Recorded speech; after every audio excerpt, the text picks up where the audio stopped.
Kesaksian Riko korban selamat kapal tenggelam di Bulang Batam, Allah masih sayang saya. Riko, 36, satu dari 10 korban selamat insiden kapal tenggelam di perairan Bulang, Batam, Rabu, 25 Juni 2025, lalu mengungkap kesaksiannya. Kala itu mereka 13 orang, naik kapal berukuran kecil, speedboat, dari perairan Selat Nenek menuju Pulau Setokok, Bulang. Mereka bukan pergi untuk berlibur. Riko dan teman-temannya adalah bagian dari tim sepak bola kampung Selat Nenek yang akan mengikuti turnamen antar kampung untuk menyambut momen kemerdekaan RI mendatang. Namun, Rabu siang itu nyaris mengubah takdir hidup Riko. Perjalanan laut yang awalnya hanya 1 jam, berubah menjadi mimpi buruk yang mungkin akan terkenang sepanjang hidupnya. Awalnya cuaca biasa saja. Kami bercanda di atas kapal, semangat karena mau main bola, kenang Riko saat ditemui Tribun Batam, Kamis, 26 Juni 2025, siang di perkampungan Pulau Selat Nenek. Ia duduk di beranda rumah kayu panggung sederhana. Wajahnya masih pucat dan lelah. Matanya merah, kakinya kaku, masih kram. Allah masih sayang sama saya, ya Allah, ucapnya penuh syukur. Riko pun menceritakan singkat kejadian kelam yang baru ia alami. Kami kan mau tanding turnamen sepak bola. Kami ke dermaga, kapal sudah di sana. Kapal punya kawan. Kami berangkatlah.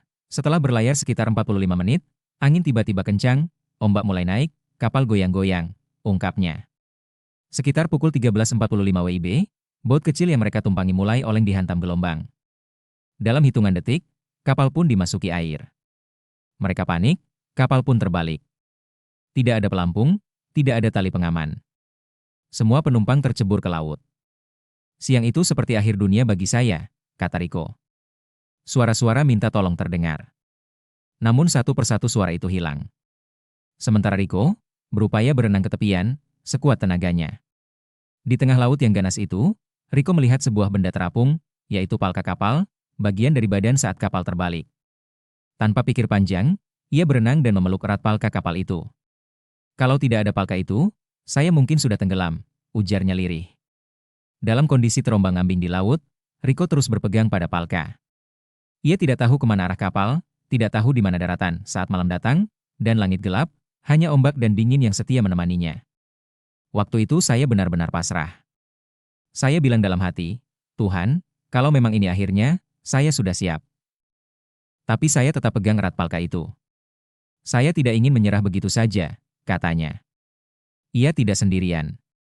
4 temannya, Tepok, Maar, Amirul, dan Damar, juga bertahan dengan berpegangan pada bagian-bagian kapal lainnya. Mereka saling menyemangati di tengah gulungan ombak.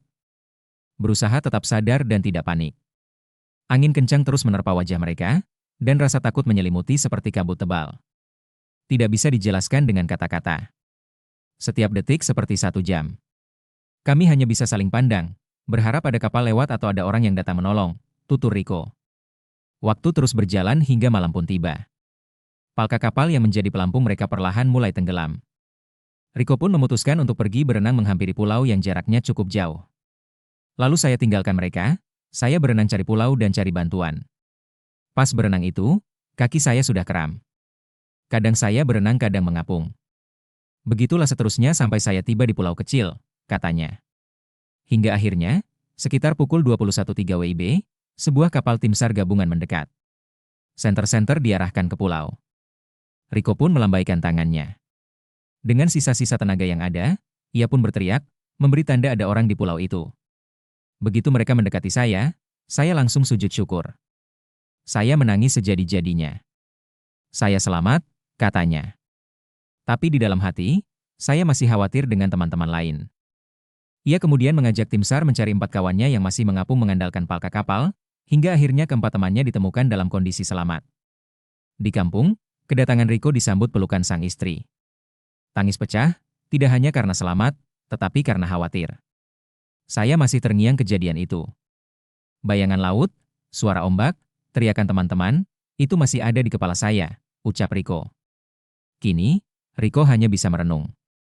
Insiden itu membuka matanya tentang betapa tipisnya batas hidup dan mati. Meski selamat secara fisik, luka batin dan trauma yang ia alami mungkin akan butuh waktu lama untuk sembuh. Setiap lihat laut sekarang, saya ingat malam itu. Dan saya takkan pernah lupa satu hal. Palka kecil itu di malam gelap adalah alasan saya masih bisa bernapas hari ini, ujarnya. Selat nenek kini tak lagi sama bagi Riko. Laut yang dulu akrab, kini menjadi pengingat abadi bahwa hidup adalah anugerah yang bisa hilang dalam sekejap. Nyawa hanya ditopang oleh sepotong kayu dan secercah harapan.